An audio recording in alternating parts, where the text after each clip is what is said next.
Salut les Tanuki rôlistes. Prêts pour replonger dans la marche des rêves et des cauchemars? Dans notre dernière séance, Shaiton a franchi un cap en orchestrant sa première mission de sabotage contre les MacGuffin. Avec l'aide des membres des Spirit Coyotes, il a mené une opération discrète mais efficace, détruisant des équipements de chantier et neutralisant des gardes pour saboter les serres hydroponiques en construction. De retour à la casse, l'équipe a célébré leur réussite et Shaiton a senti la fierté de son oncle et de sa mère, bien que celle-ci ait exprimé des réserves sur les relations ambiguës qu'il entretient avec Savannah MacGuffin et Tiana Toussaint. La soirée s'est achevée sur une note festive, jusqu'à ce que Shaiton sombre dans un sommeil troublé. Dans la marche des rêves et des cauchemars, il se retrouve face à une version inquiétante de Savannah, vêtue d'une robe blanche ensanglantée et dotée de cornes démoniaques. La question est maintenant de savoir, Shaiton va-t-il affronter cette vision terrifiante ou chercher à fuir cette présence démoniaque? À toi de jouer.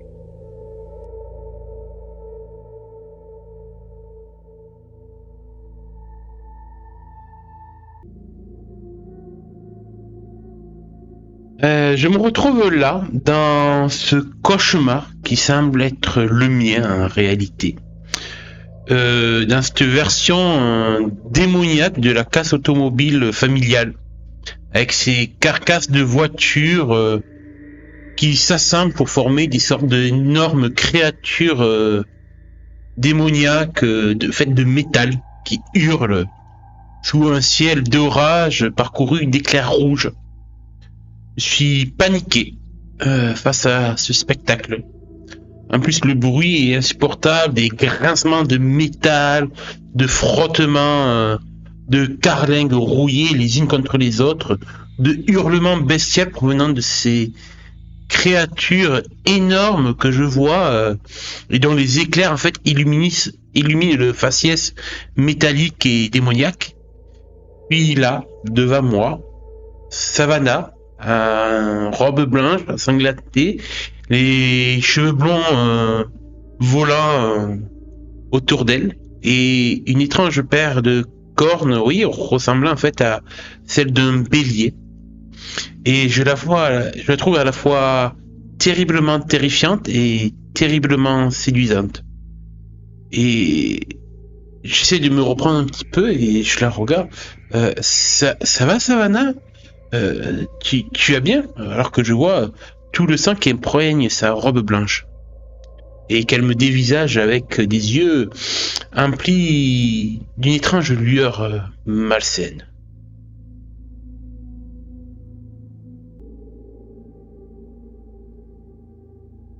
Savannah te fixe de ses yeux perçants, la lumière des éclairs rouges se reflétant dans ses pupilles d'une intensité presque surnaturelle.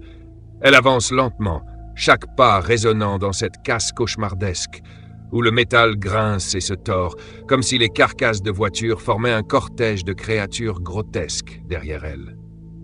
Sa voix s'élève, douce mais teintée d'une froideur qui te glace le sang. « Shaiton, tu pensais pouvoir jouer avec moi et t'en tirer sans conséquence? » Sa voix est hypnotique, chaque mot s'enroulant autour de toi comme un piège, et tu sens l'influence qu'elle exerce, puissante et dévorante. Tu sembles si prompte à embrasser les ténèbres, mais es-tu vraiment prêt à affronter ce que tu désires en secret? Elle avance encore, et tu perçois une odeur de fer, un mélange de sang et de rouille qui s'échappe des plis de sa robe ensanglantée. Un sourire énigmatique étire ses lèvres, un sourire à la fois fascinant et effrayant. Les cornes de bélier qui ornent son crâne se recourbent vers l'arrière, complétant cette image de tentation perverse et de pouvoir brut. Ta respiration se fait plus rapide, ton cœur bat dans ta poitrine comme un tambour. Son regard t'emprisonne, et l'attirance que tu ressens se mélange à la peur. Une part de toi sait que ce n'est pas la vraie Savannah, mais une ombre de quelque chose de bien plus sombre, un défi venu de la marche des rêves. Elle murmure, sa voix comme une invitation empoisonnée. « Viens, Shaiton, affronte-moi si tu oses, ou rends-toi à moi. » La tension est palpable. Vas-tu céder à cette séduction troublante, ou chercheras-tu à te libérer de cette emprise?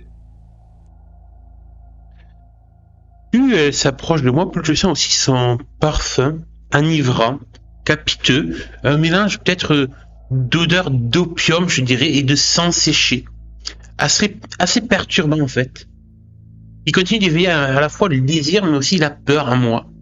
Non, non, mais Savannah, je veux pas t'affronter et je veux pas te faire de mal. C'est bon, il faut se calmer. Et en fait, je perds un peu les pieds face à elle, car je sens vraiment qu'elle est attirante malgré son apparence plus que malsaine. Et en plus, j'ai l'impression que je perds le contrôle sur mon propre cauchemar. Que c'est elle qui le manipule. Alors que pourtant, c'est pas une dreamcatcheuse, mais si c'est vraiment Savannah devant moi, qu'est-ce qu'elle est? Quelle est-elle? Pour avoir ce genre d'influence sur moi, outre de me provoquer un désir insoutenable, je suis vraiment perturbé.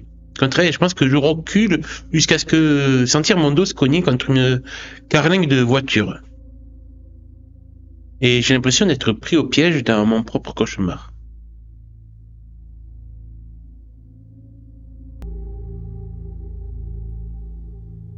Ton dos heurte la carlingue glaciale, le métal rouillé grince sous ton poids, et tu te retrouves pris au piège entre cette paroi de fer et Savannah, qui avance lentement, un sourire étiré sur ses lèvres. Son parfum entêtant, cet étrange mélange d'opium et de sang séché, emplit l'air autour de toi, s'immisçant dans tes pensées, brouillant encore davantage la frontière entre peur et désir. Elle s'arrête à quelques centimètres de toi, ses yeux brillants d'une lueur malsaine. « Oh, Chayton !» murmure-t-elle, sa voix s'insinuant dans ton esprit comme un venin subtil. Tu es si faible, si facile à séduire. Et pourtant, tu te crois capable de défier ceux qui sont bien plus puissants que toi. Ouais, carrément. Tu sens sa main froide se poser sur ton torse, et une chaleur étrange irradie de ses doigts, parcourant ta peau comme des éclairs d'électricité. L'attraction que tu ressens est presque insupportable, chaque fibre de ton être tiraillée entre l'envie de te jeter dans ses bras et l'instinct de te protéger de ce qu'elle représente. Puis, dans un éclat d'un rouge plus vif, les éclairs illuminent son visage démoniaque. Les cornes recourbées, ses lèvres rougies par une étrange lueur et ses yeux, fixés sur toi, semblent sonder ton âme. Tu réalises qu'elle ne cherche pas seulement à te séduire, elle semble se nourrir de tes émotions, buvant ta peur, ton désir et ton doute comme une énergie précieuse. Sa voix résonne, douce et tranchante. Quoi que tu penses, tu m'appartiens déjà, Chayton. Tu as croisé mon chemin, et il est trop tard pour revenir en arrière. Il te reste un choix crucial. Vas-tu céder à cette emprise et tenter de découvrir qui ou quoi elle est réellement?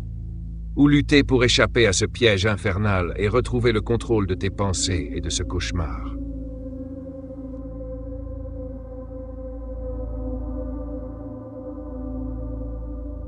J'essaye quand même de lutter, en fait, de renforcer ma volonté pour essayer de faire face à ce cauchemar qui semble extrêmement réel, plus que les précédents, même si les autres m'ont impacté physiquement. Là, je sens que c'est mon âme même qui est impactée. De pouvoir la sentir jouer sur mes émotions, sur mon désir, c'est extrêmement troublant. Et du coup, j'essaye de garder, de rassembler toute ma volonté pour essayer au moins de la faire reculer, en fait, alors que je sens sa main courir le long de mon torse, en fait, et que je suis piégé contre le dos, contre cette carcasse de voiture. En fait, j'essaye de la repousser.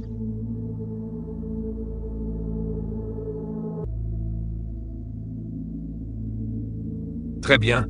Tu es en train de lutter de toutes tes forces contre l'influence oppressante de Savannah, cherchant à repousser cette emprise qui semble vouloir te dévorer de l'intérieur. La sensation de sa main froide glissant sur ton torse, l'odeur capiteuse qui emplit tes poumons et l'atmosphère chargée d'électricité rouge intensifient ton trouble. Tu cherches à rassembler toute ta volonté, et cela va te demander un jet d'approche avec résilience et calme pour tenter de reprendre le contrôle de tes émotions.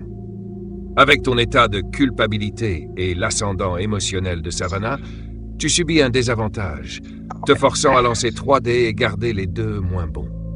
Je t'invite à faire ton jet de résilience et calme, et nous verrons ensemble si tu parviens à te libérer de l'emprise de cette savannah cauchemardesque, ou si elle continue à te happer dans les profondeurs de ce rêve trouble. Eh bien, si. Bien, on y va pour résilience et calme alors, avec des avantages. Mais pas bon. Moi, bah, c'est un échec complet.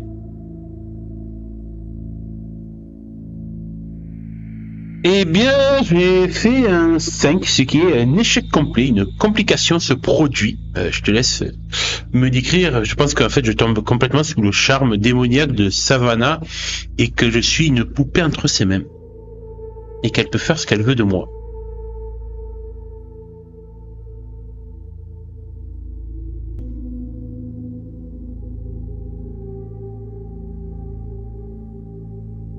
Ton échec te précipite dans une soumission totale à l'emprise de Savannah. Ah ouais. Tu sens ta volonté se dissoudre, incapable de résister à son charme démoniaque, et ton corps s'abandonne, comme une marionnette entre ses mains glacées. Sa main glisse plus fermement sur ton torse, chaque contact brûlant d'une froide intensité, comme si elle s'enfonçait dans ton âme même, absorbant tes émotions les plus secrètes. Elle se penche, son visage à quelques centimètres du tien, et murmure d'une voix douce mais implacable. Tu vois, Shaiton, tu n'as aucun pouvoir ici. Et dans le monde des rêves, ce que je prends, je le garde. Ah ouais. Oh la vache. Son souffle brûlant emplit l'espace et tu sens une étrange sensation de vertige t'envahir. Ton cœur bat contre ta poitrine, non plus de peur ou de désir, mais d'un mélange des deux qui te rend vulnérable et complètement à sa merci. Lentement, Savannah glisse sa main sous ton menton, relevant ton visage pour plonger ses yeux intenses dans les tiens, et tu te noies dans cette lueur hypnotique, incapable de détourner le regard. Puis, dans un mouvement lent, elle s'approche encore, sa bouche se posant à quelques millimètres de ton cou. Un frisson glacial parcourt ton échine, alors que tu ressens une douleur lancinante, comme si elle t'arrachait quelque chose d'invisible, une part de toi-même. Les ombres autour de vous semblent vibrer et tu réalises, impuissant, qu'elles puisent dans ton énergie vitale, te drainant de tes émotions, de ta force, te laissant vidé et pantelant. Une voix résonne dans ton esprit, étrangement la tienne mais affaiblie, te murmurant « Éveille-toi, Shaiton, résiste », mais tu es pris dans son emprise. Finalement, Savannah recule d'un pas, un sourire satisfait sur ses lèvres, te laissant chancelant et exsangue. Te souviendras-tu de ce que je t'ai pris, ou seras-tu simplement perdu, comme tous les autres? Alors que ton esprit semble sombrer, une dernière étincelle de conscience te rappelle qui tu es et te ramène progressivement à la surface, à la frontière entre le rêve et le réveil. Tu sens que quelque chose de toi a été pris, et l'ombre de Savannah s'éloigne, laissant un vide inexplicable dans ton cœur.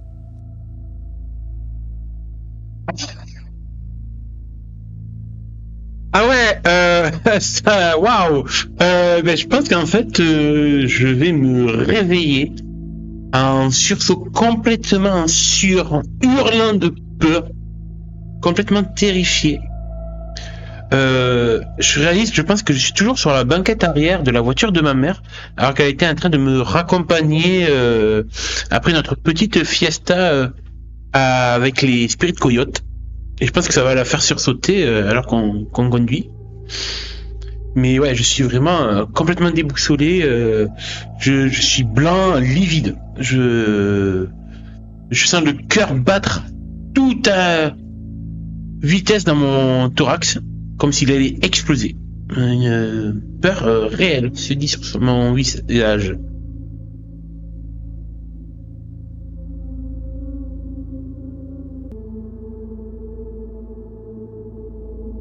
Ton réveil en sursaut, la peur qui te submerge, et le sentiment de vide que Savannah a laissé en toi sont autant de signes que ce cauchemar a laissé des traces profondes.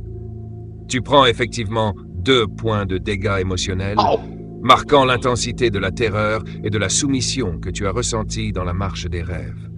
En plus des dégâts émotionnels, cet échec te laisse un nouvel état préjudiciable, terrifié, l'empêchant temporairement de prendre l'approche en lâchant prise tant que cet état persiste. Pour te libérer de cet état, il te faudra éviter ou fuir une situation dangereuse ou trouver un moyen de reprendre confiance dans ta capacité à te protéger de la marche des rêves et des cauchemars. Ouais. Quant à ta mère, elle freine brusquement, le bruit des pneus sur la route te ramenant un peu plus dans la réalité. Enola. Shaiton, ça va? Qu'est-ce qui t'arrive?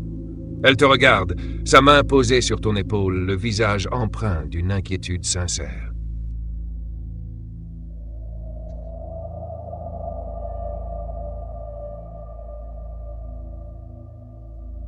Alors, juste avant de répondre à ma maman, petite question en règle de jeu. Là, du coup, vu que j'avais encore un point de dégâts émotionnels depuis la dernière fois, je m'étais pas totalement remis. Là, j'en prends 2 de plus, ce qui fait 3 dégâts. Donc, j'ai atteint ma limite. Qu'est-ce qui m'arrive, s'il te plaît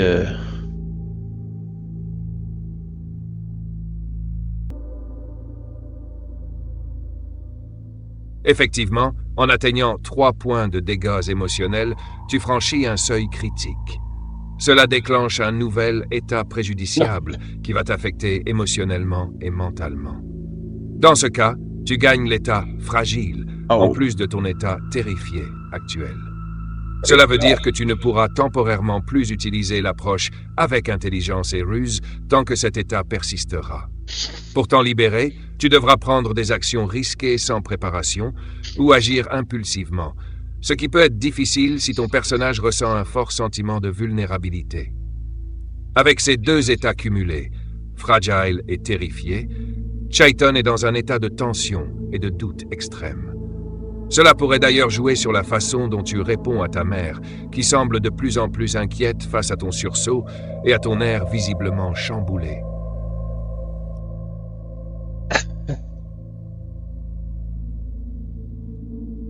Je me redresse en fait sur la banquette arrière. Je regarde un peu autour de moi, complètement déboussolé à l'ouest. Alors que je vois qu'en fait, on arrive sûrement devant la maison. Au moment où je me suis réveillé, que ma mère garait la voiture pour la mettre dans le garage. Ça va, maman. Mauvais rêve. Oui. Et c'est le seul truc en fait que j'arrive à lui dire en fait pour pas l'inquiéter plus, même si je pense qu'elle voit que ça va beaucoup plus secouer. En même temps, c'est vrai, c'est un cauchemar que j'ai vécu, donc je lui mens pas. Et je pense que peut-être ma mère se dit que c'est vrai que j'ai peut-être un peu trop abusé cette nuit entre l'adrénaline d'avoir fait ma première mission avec l'esprit de coyote, puis c'est vrai qu'après on a bien bu, bien fumé, qu'elle m'a laissé faire. Donc je pense qu'elle se sent un petit peu responsable de ce qui aurait pu m'arriver, sachant que bon, avec mes crises de narcolepsie, ça peut faire effet boule de neige. Donc je pense qu'elle est inquiète, clairement, c'est la première fois qu'elle me voit sortir d'une crise de narcolepsie à cet état. Mais vu qu'elle est rationnelle, je pense qu'elle peut pas s'imaginer tout ce que je vis du côté Dreamcatcher. En fait, elle est ignorante de cet aspect de ma vie. Donc pour elle, ouais, j'ai sûrement fait un sacré méga gros cauchemar. Mais quand même, à ce point-là, pour me voir dans l'état dans lequel je suis de terreur, ça doit peut-être commencer à lui mettre, la faire tiquer, lui mettre la puce à l'oreille qu'il y a quelque chose de plus profond à moi depuis ces derniers jours. Mais du coup, je pense qu'en fait, tremblant, en fait, je vais ouvrir la portière de la voiture pour en sortir. Je vais aller me coucher, maman, je crois. Je crois que j'ai besoin d'une bonne nuit de sommeil. Et en fait, j'ai déjà tellement content que j'ai un peu du mal à marcher. Pour atteindre ma chambre, en fait, je m'appuie au mur de la maison pour atteindre ma chambre sous le regard en fait de ma mère. Et du coup, je sais pas si ce qu'elle fait en fait de son côté, si elle intervient, si elle s'inquiète plus que ça. Voilà.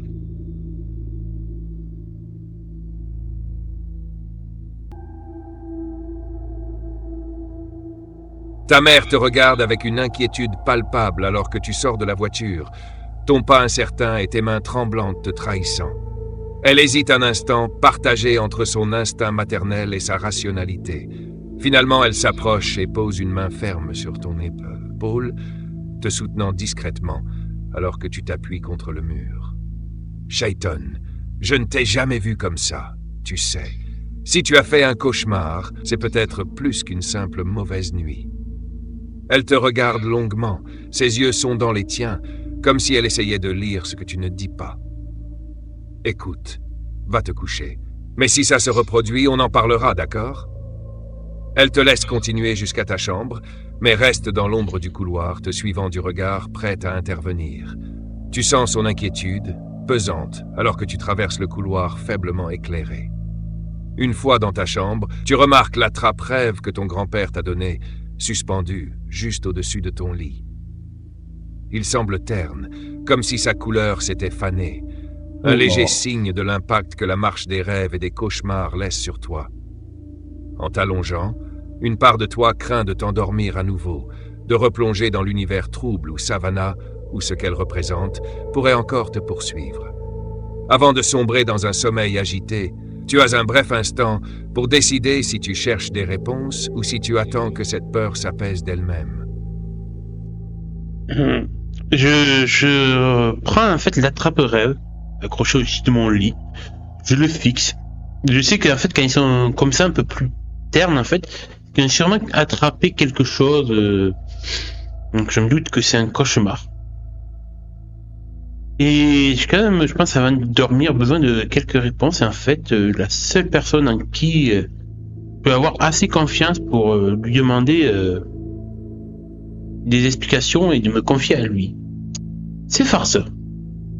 Et du coup, en fait, j'ouvre la fenêtre de ma chambre, j'observe un petit peu la pelouse dans l'obscurité alors que elle est faiblement éclairée par un réverbère qui clignote, espérant en fait voir la forme familière d'un husky noir et blanc, aux yeux d'un bleu insondable. Espérant voir ainsi mon guide spirituel, Farceur, être là pour m'apporter des réponses et me conseiller, et surtout aussi me rassurer.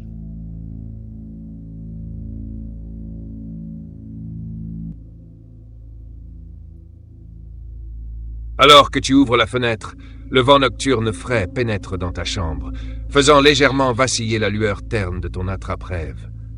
Tu fixes la pelouse faiblement éclairée, scrutant l'obscurité avec l'espoir de voir la silhouette familière de Farceur. Les secondes s'étirent, l'air est immobile, presque trop calme, et tu te surprends à retenir ton souffle. Puis, comme un murmure dans l'ombre, un mouvement subtil attire ton attention. Là, près du bord de la pelouse, une silhouette familière se détache du noir.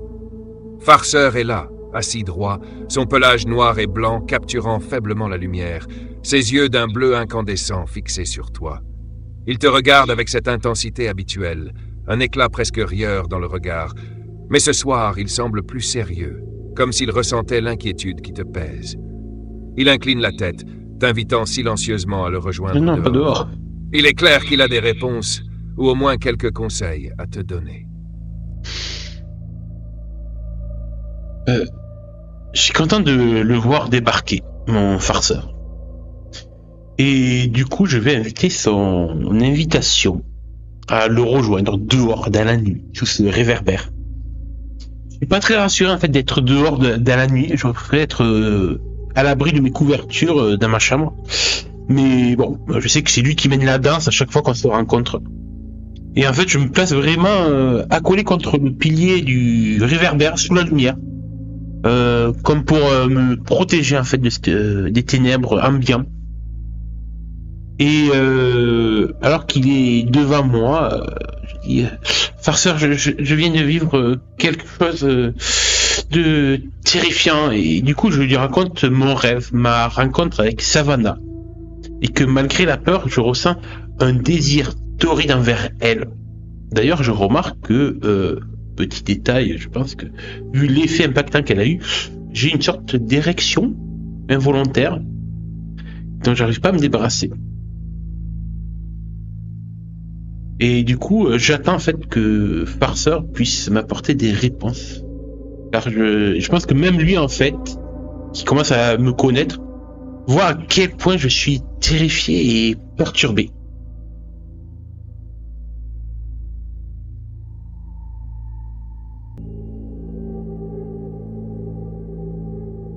Farceur te fixe, immobile et silencieux, ses yeux bleus perçants ne quittant pas les tiens alors que tu lui racontes ton rêve. Il incline la tête en t'écoutant, ses oreilles attentives aux moindres détails que tu lui confies. Lorsqu'il semble enfin saisir l'ampleur de ce que tu as vécu, il s'avance, sa démarche fluide et assurée, et s'assoit face à toi sous la lueur du réverbère. Farceur. Les rêves, Shaiton, surtout ceux de la marche, sont plus puissants et plus réels qu'on ne le croit. Ce que tu as vu, cette apparence de savannah, sa voix résonne d'un ton grave, c'est un reflet, une ombre de tes propres peurs et désirs. Parfois, ce qui se cache dans la marche est un mélange de ce que tu crains et de ce que tu cherches en secret. Il marque une pause, te scrutant pour s'assurer que tu comprends bien l'importance de ces paroles. Pas trop, mais bon. Cette force qui te manipule, elle a saisi quelque chose en toi, quelque chose de fragile, qui t'attire et te fait peur à la fois. Elle exploite ses failles. Ces mots, bien que rassurants, portent une vérité difficile à entendre. Farceur se penche vers toi et son museau effleure doucement ta main comme pour te donner un ancrage dans la réalité. Si tu veux percer ce mystère, il va falloir que tu affrontes cette ombre. Pas seul, mais en te préparant, en renforçant ton lien avec la toile d'Azibikashi. Ils s'interrompent un instant avant de lâcher un soupir amusé, comme pour alléger un peu l'atmosphère.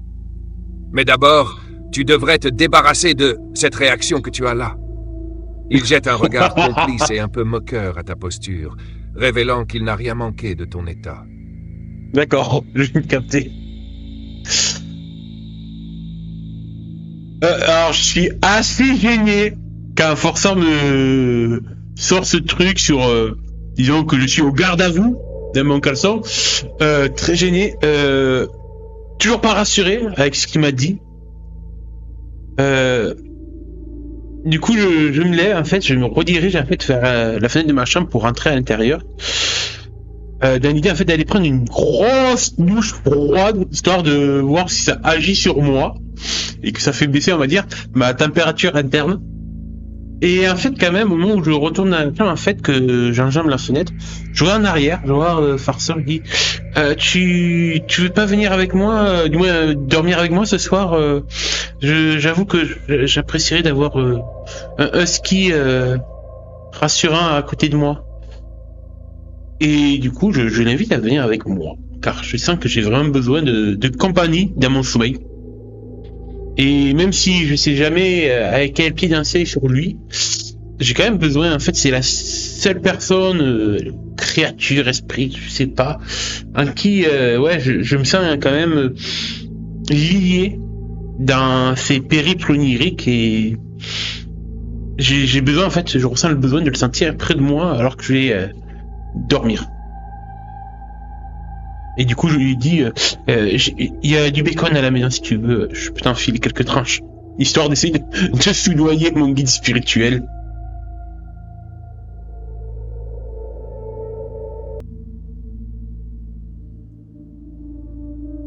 Farceur te regarde, ses yeux brillants de cette lueur énigmatique, et tu vois une petite lueur de malice passer dans son regard quand tu lui offres le bacon comme argument. Le bacon. Il s'approche lentement de la fenêtre, sa démarche gracieuse et silencieuse. Et d'un bond, il se retrouve à tes côtés dans ta chambre.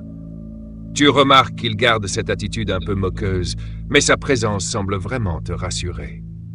Il te suit de près, puis s'allonge au pied de ton lit, posant sa tête sur ses pattes, tout en gardant ses yeux ouverts, veillant sur toi comme un vrai protecteur.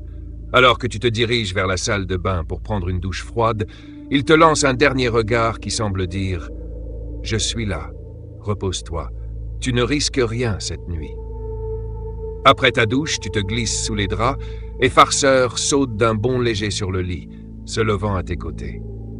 Le sentiment de chaleur et de sécurité qu'il dégage apaise peu à peu ton esprit tourmenté. Sa présence est un rappel silencieux que, même face aux ombres les plus sombres de la marche des rêves, tu n'es pas seul.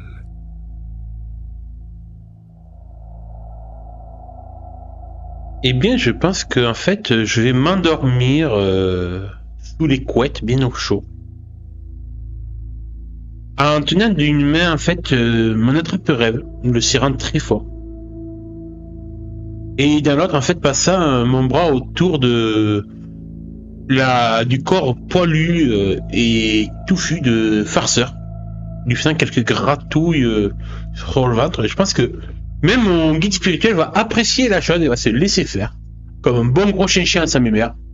En fait, c'est guide spirituel, un esprit hyper balèze et puissant. Mais du coup, je pense qu'il va apprécier lui aussi, en fait, ces moments de partage entre Shaiton et lui. Et du coup, je vais m'endormir comme ça, me sentant protégé.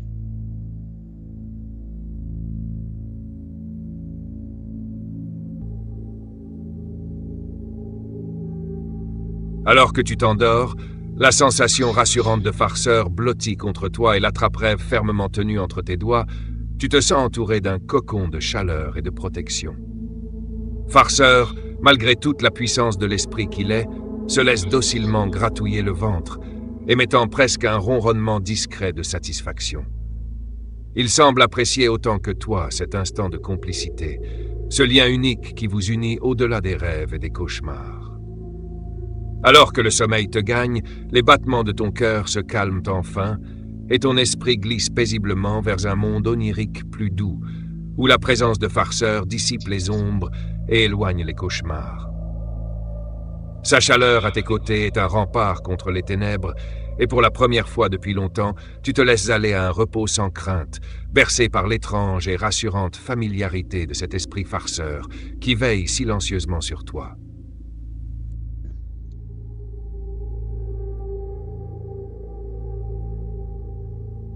Je pense que du coup, je fais une courte nuit. Et même en fait, je pense que je vais faire une très grasse matinée. Peut-être me levant que sur les coups de 10h, voire 11h. Je pense que ma mère m'aura laissé dormir. Alors qu'elle sera allée récupérer Mika chez grand-père.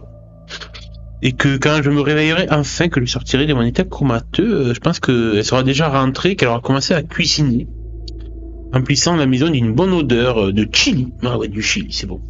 Le chili du dimanche, c'est un de nos rituels. Et j'ai une question, est-ce qu'à mon réveil, Farceur est toujours là, bloqué contre moi sous sa forme de husky? Ou est-ce qu'il a disparu comme à son habitude?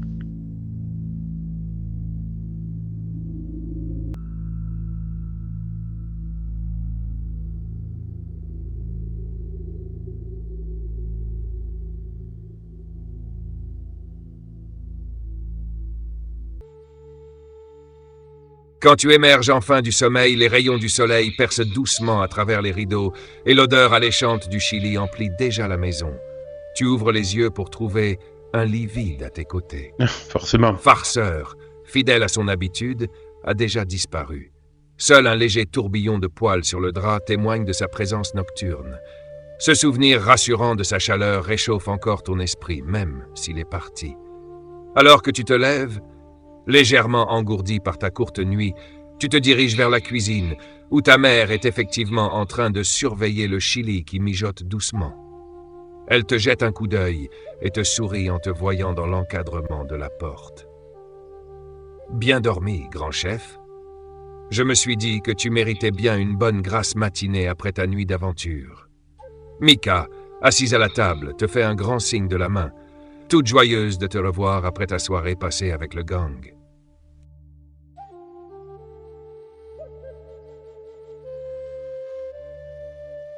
Qu'est-ce que je vais faire? Écoute, je rassure un peu ma mère que ouais, ça fait du bien de dormir. J'ai pu un peu me reposer l'esprit. Du coup, je m'assois et à table. Je commence moi aussi à manger le bon chili de ma mère. Et bon Dieu, que ça fait du bien. Que ce soit au cœur, mais aussi à l'esprit. C'est chaud, c'est savoureux. Et du coup, je vais passer, je pense, un repas tranquille. Et en fait, je réfléchis à ce que je vais faire de cette journée. On est dimanche, si je me trompe pas. J'ai rien de prévu. Je pense quand même que je vais me poser. J'ai besoin de repos, clairement. Pour une fois, c'est pas comme la dernière fois où j'ai été ressorti d'un cauchemar complètement vanné, fatigué physiquement avec des blessures. Là, c'est plutôt émotionnel et psychique. Et Je pense pas, en fait, non, je pense pas que je vais aller voir Bigby, mon grand-père. Je pense qu'il peut guérir le corps, mais pas l'esprit. Du coup, en fait, je pense que j'ai besoin de me confier par rapport au dernier événement à quelqu'un. J'ose pas trop, en fait, aller voir Tiana. Vu ce qui s'est passé entre Savannah et moi, j'ai pas envie de lui avouer encore la chose. Même si je suis pas allé complètement loin avec Savannah, je pense que Tiana est de nature assez explosive pour être jalouse vis-à-vis de ce que j'ai pu faire. Surtout si je lui dis que Savannah commence à venir m'habiter dans mes cauchemars. Du coup, je pense en fait que dans la journée, je vais aller traîner en fait l'après-midi au skatepark dans l'espoir d'y rencontrer Sam, qui est en fait mon ami le plus proche actuellement et le seul, hormis Tiana et Bigby, à savoir que je suis un dreamcatcher. Et du coup, je me dis que c'est peut-être la personne idéale à qui me confier à propos de tout ce que j'ai vécu ces dernières 24 heures.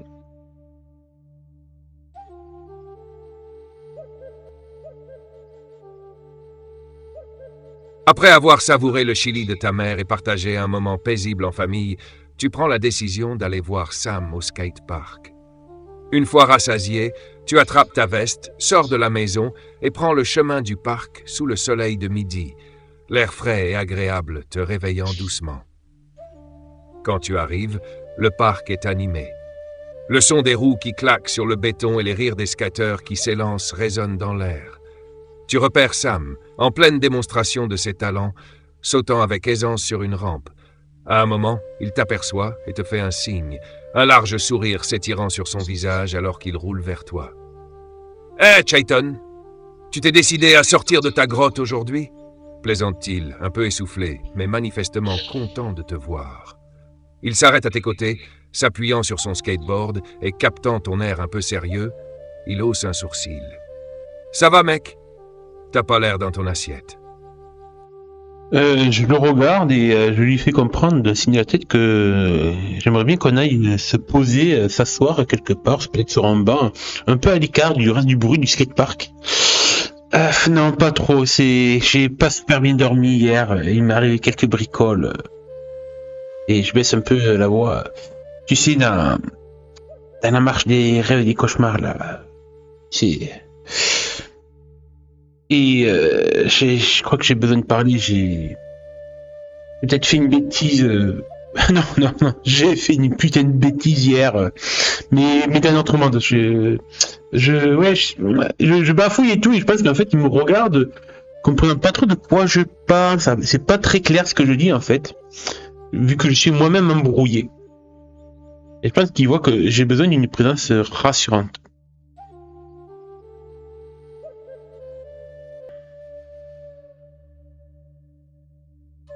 Sam t'écoute avec attention, son expression se faisant plus sérieuse quand il remarque ton trouble. Il acquiesce et t'indique un banc un peu plus loin, à l'écart du bruit et de l'agitation du skatepark. Vous vous asseyez et il te regarde, patient et compréhensif, sentant bien que tu luttes pour mettre des mots sur ce qui te pèse. « T'inquiète, mec, prends ton temps. Je sais que ça doit être énorme si ça t'a retourné comme ça. » Il reste silencieux un instant, puis ajoute avec douceur. « Quoi qu'il se soit passé, je suis là, et on va gérer, ok ? C'est pas la première fois que tu te bats avec des trucs que personne d'autre peut voir. Ce soutien te permet de te poser et d'organiser tes pensées. Sam est là, son attention tournée vers toi, prêt à entendre et à comprendre, même si le sujet est compliqué. » J'inspire profondément, la tête entre les mains, alors que je suis assis. Sauf que là, c'est pas des trucs que personne ne peut voir contre qui je dois lutter. C'est quelqu'un de bel et bien réel que tout le monde peut voir. Je vois que ça l'intrigue quand je dis ça. Hier, je suis allé au ranch McGuffin. J'ai été invité par Savannah. Je pense que là, il hausse le sourcil encore plus en entendant le prénom de Savannah. Et du coup, je suis sur mon lancé, donc je lui dis tout. On a fait une sortie d'équitation à cheval, c'était cool et tout, sauf que Ben, j'ai eu un petit moment d'égarement. Savannah a réussi à me séduire et disons que j'ai fait une bêtise. Euh, euh, c'était juste une gâterie, mais je lui fais comprendre du coup qu'il y a eu une fellation entre elle et moi. Très gêné quand je dis ça. Car je sais que ben il est gay et qu'il a un gros crush sur moi. Donc, je pense que rien que d'entendre ça, ça doit le perturber lui aussi. Et je pensais à Tiana direct. J'ai réussi à reprendre sur moi, à pas aller plus loin, heureusement, parce que déjà, putain, mais si Tiana prend ça, elle va me tuer. Puis après, je suis allé boire une limonade dans la baraque à Savannah. Et là, dans les toilettes, elle était à 2 doigts de remettre ça. J'ai réussi à la repousser, mais c'était dur, c'était compliqué. De merde, si Tiana apprend ça, mais elle va me défoncer. Et tu sais, Sam, c'est pas le pire en fait.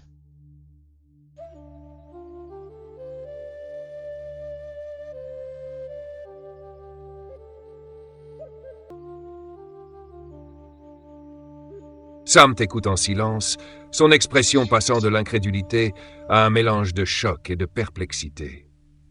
Quand tu mentionnes Savannah et le moment d'égarement, il laisse échapper un léger sifflement et se passe une main dans les cheveux, visiblement troublé, mais aussi un peu amusé par la situation, malgré son sérieux. Son sourire vacille cependant quand il voit à quel point tu es perturbé. « Eh bien, t'es dans un sacré pétrin, mon pote. » Il prend une inspiration et te fixe, la tête légèrement penchée. « Mais, attends, si ça c'est pas le pire, qu'est-ce qui peut l'être ?» Tu vois qu'il essaie de rester calme, mais il sait que le sujet dépasse l'entendement classique.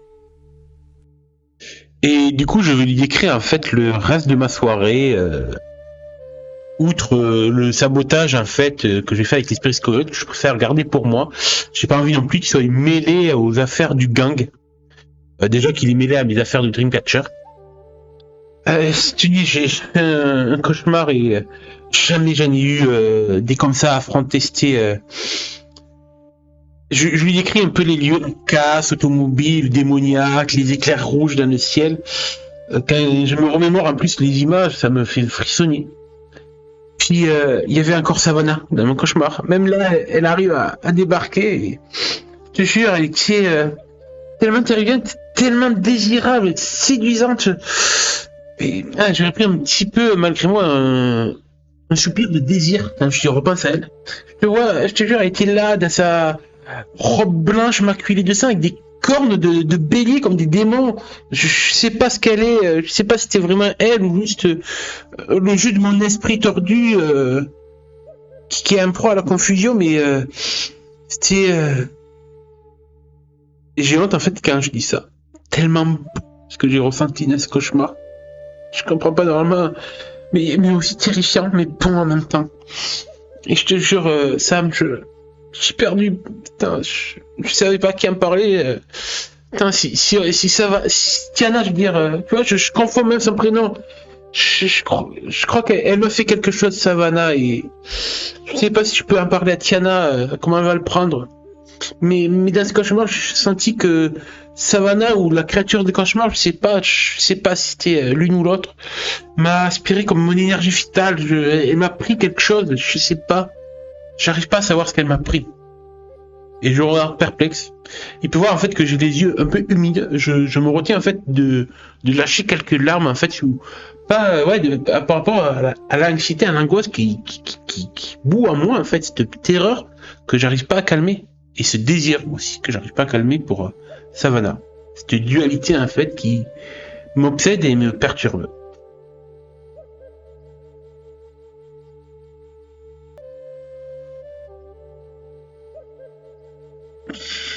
Sam t'écoute, absorbant chaque mot. À mesure que tu décris le cauchemar et que tu exposes ta confusion, tu vois son regard se durcir, l'inquiétude se lisant dans ses yeux. Quand tu finis par mentionner cette sensation d'avoir perdu quelque chose, d'avoir été drainé, Sam pose doucement une main sur ton épaule, comme pour te ramener un peu à la réalité. Shaitan, c'est bien plus que juste un cauchemar, là.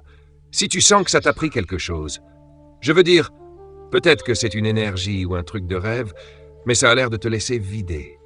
Cette fille, que ce soit dans ton rêve ou dans le réel, a vraiment un effet tordu sur toi. Oui. Il reste silencieux un moment, visiblement troublé, puis ajoute « Écoute, mec, t'as des dons. Tu n'es pas un gars ordinaire, peut-être qu'elle non plus. Et si… » Il marque une pause, pesant ses mots. « Si elle essaye vraiment de te drainer, de te manipuler comme ça, tu vas devoir rester sur tes gardes. Peut-être même en parler à ton grand-père ou à Farceur. » Il retire sa main et prend une grande inspiration, comme pour se recentrer lui aussi. « Quant à Tiana, ouais, ça va être compliqué, mais tu vas devoir être franc avec elle, tôt ou tard. Tiana est solide, elle saura que ça ne sort pas de nulle part, même si elle va sûrement pas aimer. » Sam te donne un sourire compatissant, puis un léger coup de poing sur l'épaule pour te remonter un peu le moral. T'es pas seul, Shaiton, mais reste prudent avec Savannah, que ce soit dans tes rêves ou ailleurs. Mine de rien, cette petite conversation avec Sam me fait du bien au moral. Ça me soulage un petit peu de pouvoir me confier à quelqu'un, à un ami. Ah, Tiana, faut que je lui parle. Ah, ça va être dur. Je l'imagine déjà péter un câble et avoir envie de m'étrangler. Je sens qu'il y a une poupée vaudou qui va bien fonctionner là. Aïe, aïe, aïe. Mais bon, je l'aime vraiment et je dois être honnête avec elle. Hein. Si, ouais, t'as raison, Vaut mieux que je reste prudent avec Savannah et que je l'évite le plus possible. Sauf que bon, mais on a cours de mécanique ensemble, je sais pas quoi faire, je sais pas. Je remets ma tête entre mes mains pour inspirer, me disant que la semaine à venir va être compliquée, très compliquée pour moi. Et que quand même il faut que je comprenne en fait ce que Savannah ou la créature de cauchemar que j'ai eu à faire m'a fait. Car je sens vraiment qu'il y a quelque chose qui m'a été volé, m'a été drainé. Et du coup, il faut que je me renseigne sur qu'est-ce que ça peut être. Et je pense que du coup, je vais passer le rêve de l'après-midi avec Sam, entre mecs, pour essayer de continuer à me détendre et penser à autre chose. Du coup, je laisse Sam me proposer quelques activités et tout pour me changer les idées.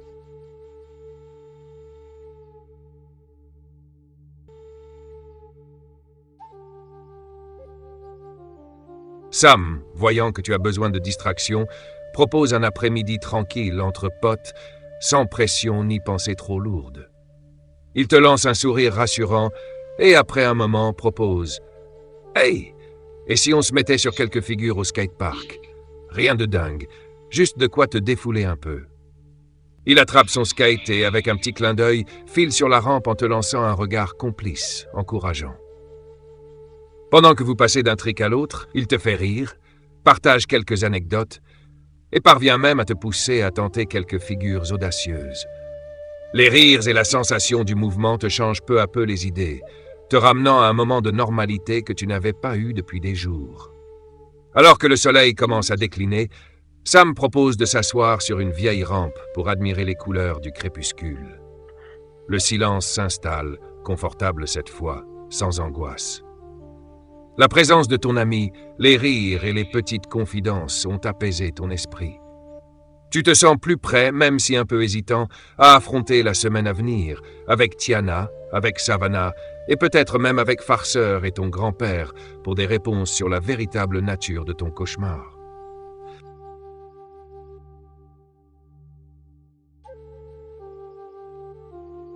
Du coup, je pense que quand même, je vais aller, après mon après avec Sam, avant que la nuit tombe, aller voir mon grand-père, Bigby, à sa caravane, pour lui demander conseil et lui demander ce qu'il pense que j'ai vécu dans mon cauchemar. En fait, je lui explique tout, clairement. Pareil à lui aussi, je lui cache rien. J'espère qu'il me fera pas trop la leçon, mais au contraire, qu'il me guidera et qui pourra me dire quelle est la véritable nature de ce que j'ai affronté cette nuit dans mon cauchemar.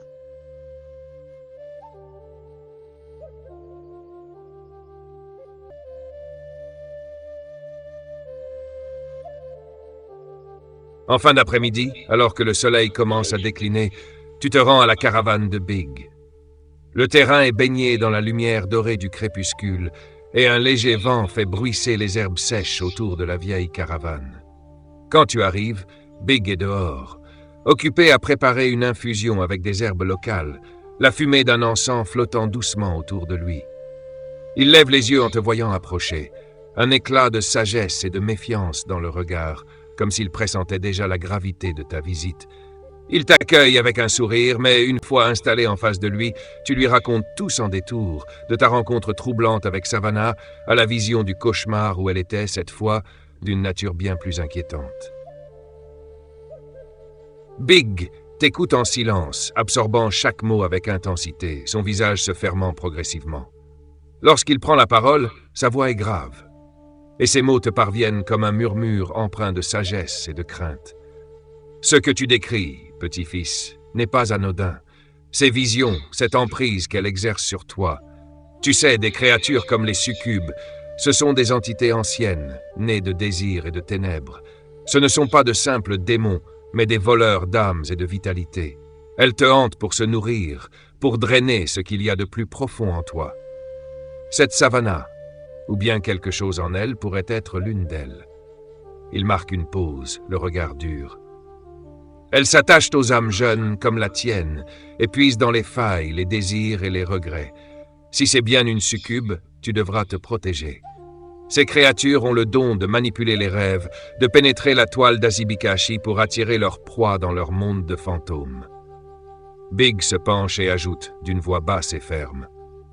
Les succubes, quand elles sont repoussées, peuvent devenir très, très dangereuses. Ce n'est pas qu'elles te charment seulement pour le plaisir. Elles pourraient bien vouloir te soumettre, posséder ton esprit, ou pire encore, faire de toi l'une de ses victimes. Je peux préparer quelque chose pour te protéger dans tes rêves, mais il va falloir que tu sois fort, que tu ne te laisses pas envahir. Et surtout, garde une distance entre toi et cette fille, si tu en es capable. Le visage de Big est empreint d'une solennité inhabituelle, te faisant comprendre que ce qu'il vient de te révéler est bien plus grave qu'il n'y paraît. Quand mon grand-père évoque le fait que Savannah est sûrement une succube, je frissonne car j'ai déjà pu entendre le nom de ces créatures dans des films ou séries. C'est plus lié, il me semble, les succubes à des créatures démoniaques, tentatrices et très portées sur le sexe. Donc je suis assez surpris que Savannah puisse en être une, mais vu l'effet qu'elle a sur moi, on me dit que c'est fortement possiblement le cas. Alors comment une fille MacGuffin a pu devenir une succube? Là est tout le mystère de la chose. Et je me demande à me dire que si Savannah est une succube, Brody c'est quoi? C'est son frère jumeau? Est-ce qu'il est une créature lui aussi étrange? Qu'en est-il de leur père? Est-ce qu'il a conclu avec un pacte avec le diable ou je sais pas quoi? Parce que succube, diable, pour moi, ça c'est démon. Il y a vraiment des questions qui se bousculent dans mon esprit quand je pense à l'implication que pourrait être l'information que Savannah est une succube. Puis aussi sur moi. Car d'après le peu que j'en sais sur les succubes, leurs victimes, surtout quand on les repousse, qu'elles ont décidé d'en faire leur victime, leur objet, c'est pas fifou pour la victime au final. Donc ça me rassure pas plus. Mais du coup, quand mon grand-père me propose qu'il peut préparer quelque chose pour me protéger dans mes rêves, je lui dis que oui, je veux bien de son aide. Et s'il a quelque chose qui peut m'aider à éviter de refaire des scènes érotiques avec une succube dans mes cauchemars, je dis pas non.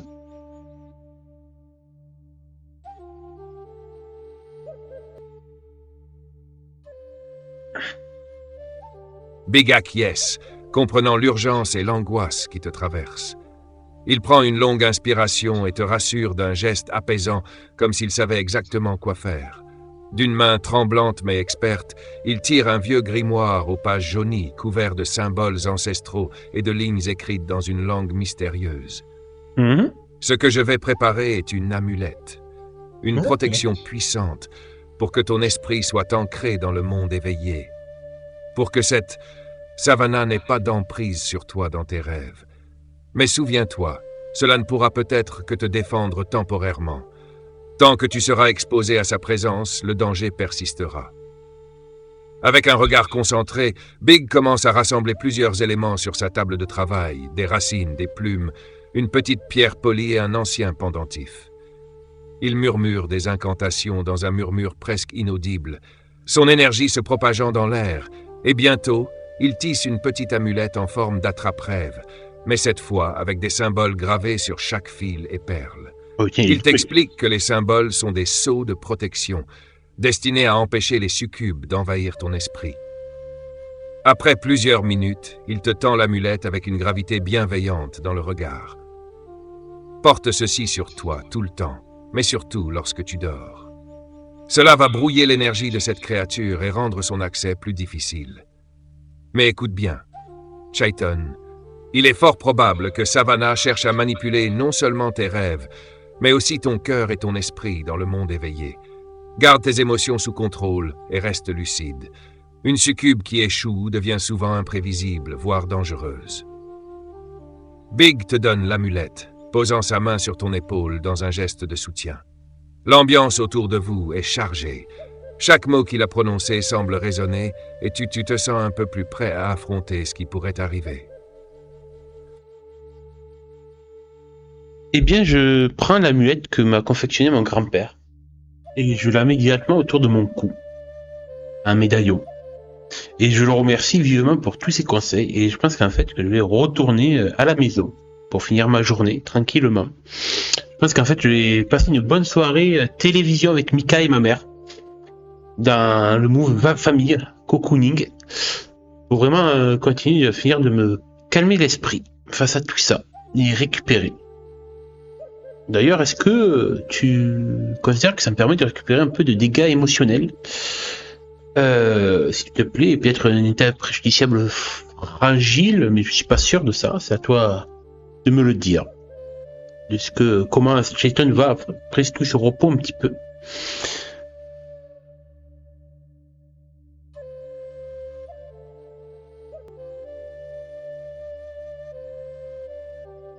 Ta soirée cocooning avec ta famille, bien au chaud et entourée de Mika et de ta mère, t'apporte effectivement un apaisement notable. Yeah. Cela te permet de réduire d'un point tes dégâts émotionnels. Tu sens l'angoisse liée à ce cauchemar s'atténuer, aidée par la protection que Big t'a offerte. Quant à ton état fragile, il persiste pour l'instant. Il est profondément ancré en toi depuis ta confrontation avec Savannah, et tu sens que te reconstruire pleinement prendra plus qu'une soirée, même aussi paisible que celle-ci. Mais cette trêve familiale te rappelle ce pourquoi tu dois être vigilant et fort. Cela t'ancre davantage dans tes motivations. Tu reprends peu à peu le contrôle sur tes émotions, et cette soirée te ramène à l'essentiel, apaisant tes pensées troublées en vue des défis à venir. Alors que la nuit avance, tu ressens une détermination grandissante. Grâce au conseil de Big et au soutien de ta famille, tu te sens un peu plus préparé. Et juste une dernière chose avant de finir notre séance sur ça, est-ce que du coup mon état préjudiciable coupable disparaît ou pas, vu qu'en fait je l'avais eu quand Savannah m'avait fait la petite gâterie en haut de la colline, que du coup je me suis confié à Sam, lui avouant toute la vérité sur mon petit écart de conduite vis-à-vis de Tiana. Est-ce que du coup tu considères que je me sens moins coupable vis-à-vis de ça?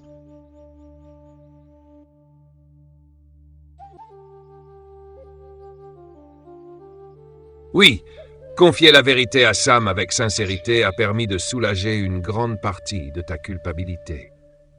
L'état coupable peut désormais être considéré comme levé.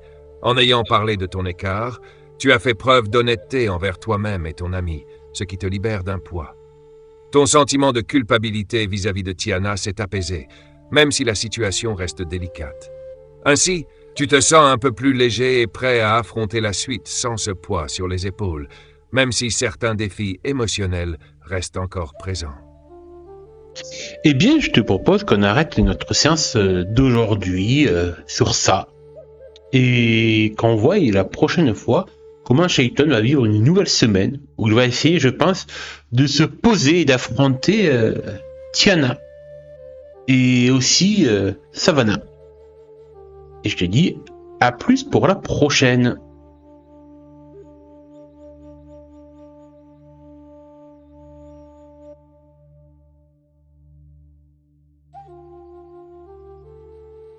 Super, c'est noté.